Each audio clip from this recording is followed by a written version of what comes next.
সামনে ঈদ, ঈদে কিন্তু এরকম আপনারা নীল ভাত, লাল ভাত করতে পারেন এবং কালো ভাতও করতে পারেন ব্ল্যাক রাইস দিয়ে।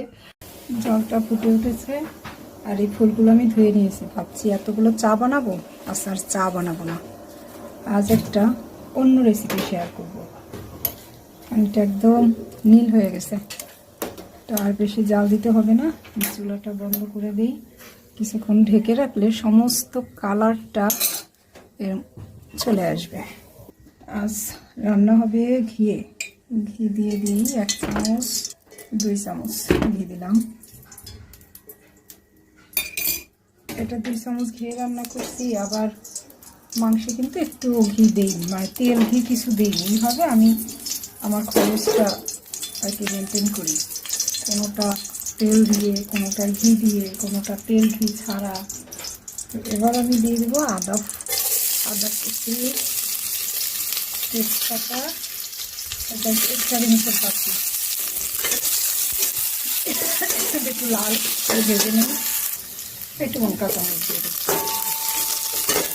লাল হয়ে গেছে, আমি চালটা দিলাম। এটা বাদশা ভোগ চাল, এটা প্রাকৃতিক কৃষিতে চাষ করা এসপিকে পদ্ধতির বাদশা ভোগ চাল, সুগন্ধি চাল। এটা পোলার চালের মতোই গ্রাম। একটু ভেজে নেব, লবণ দিয়ে দিই, সামুদ্রিক লবণ। চালটা বেশি ভাজবো না, একটু ভেজে নিলাম। এবার সেই নীল পানিটা দিয়ে দেব ভাতে। আজকে নীল ভাত খাবো, দেখি নীল ভাত হয় কিনা।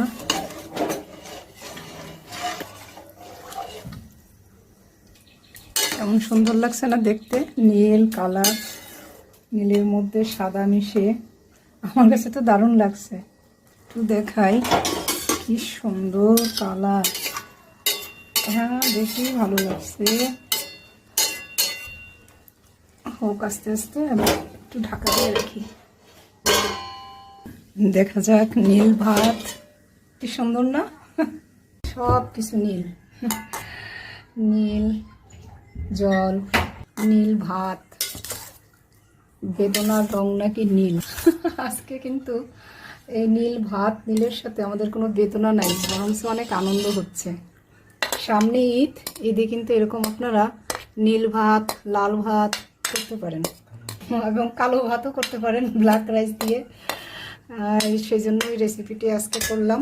কি সুন্দর না।